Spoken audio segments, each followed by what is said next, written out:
स्वागत है आपका खेल कला कहानी में, जहां खेल कला और हर कहानी में छिपा है एक जज्बा। नमस्कार। आज हम बात करने वाले हैं नाग पंचमी की। ये एक अहम हिंदू त्योहार है जो सावन महीने के शुक्ल पक्ष की पंचमी को आता है। हमारे पास जो जानकारी है वो मुख्यतः नाग पंचमी पर्व और परंपराएं नाम के एक लेख से है। तो चलिए शुरू करते हैं।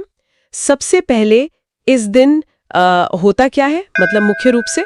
शास्त्रों में जो विधान है वो है नागों को दूध से स्नान कराने का। स्नान कराने का? हाँ, स्नान। लेकिन अब एक आम रिवाज सा बन गया है, मतलब लोग नागों को दूध पिलाते हैं। हाँ, ये तो बहुत कॉमन है। बहुत कॉमन है। लेकिन यहाँ एक बहुत जरूरी बात है जो शायद कम लोगों को पता हो। जीव विज्ञान के हिसाब से सांप जो हैं वो दूध पचा नहीं सकते। अच्छा। हाँ, उनके लिए ये अपच मतलब पेट की गंभीर समस्या पैदा कर सकता है और यहाँ तक कि उनकी मृत्यु भी हो सकती है इससे। ओह। तो शास्त्र स्नान की बात करते हैं, पिलाने की नहीं। अच्छा, इस पर्व से जुड़ी कोई खास जगह या कोई कहानी भी है क्या? स्रोत में कुछ मिला? हाँ, बिल्कुल है। स्रोत में वाराणसी यानी काशी का जिक्र है। वहाँ एक जगह है नाग कुआं। नाग कुआं? हाँ, वहाँ नागपंचमी पर बहुत बड़ा मेला लगता है, मतलब काफी भीड़ होती है। कहानी ये है कि पौराणिक काल में जो सर्पों के राजा थे तक्षक नाग। हाँ, वो अपने दुश्मन गरुण उनके डर से बचने के लिए बालक का रूप धर के काशी आए थे। बालक का रूप धर के? हाँ, और वहां वो संस्कृत व्याकरण पढ़ने लगे थे गुरु के पास। अच्छा, गरुण से बचने के लिए। फिर क्या हुआ? फिर कहानी में मोड़ आता है।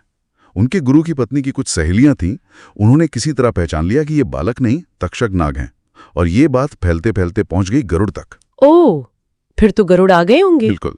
गरुड़ तुरंत काशी पहुंचे और उन्होंने तक्षक पर हमला कर दिया।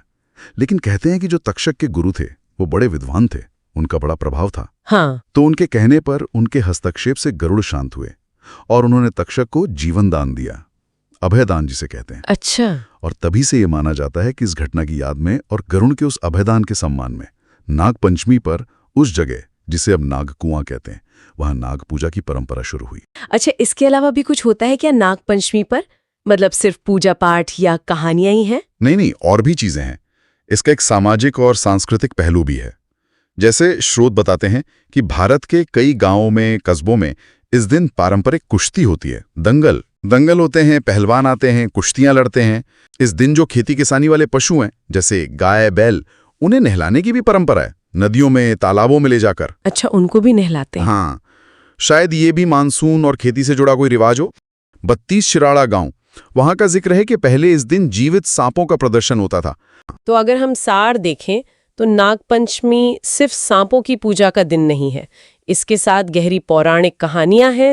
अगर आपको ये वीडियो पसंद आई हो तो लाइक करें, शेयर करें और हमारे चैनल को सब्सक्राइब करना ना भूलें। मिलते हैं अगली वीडियो में।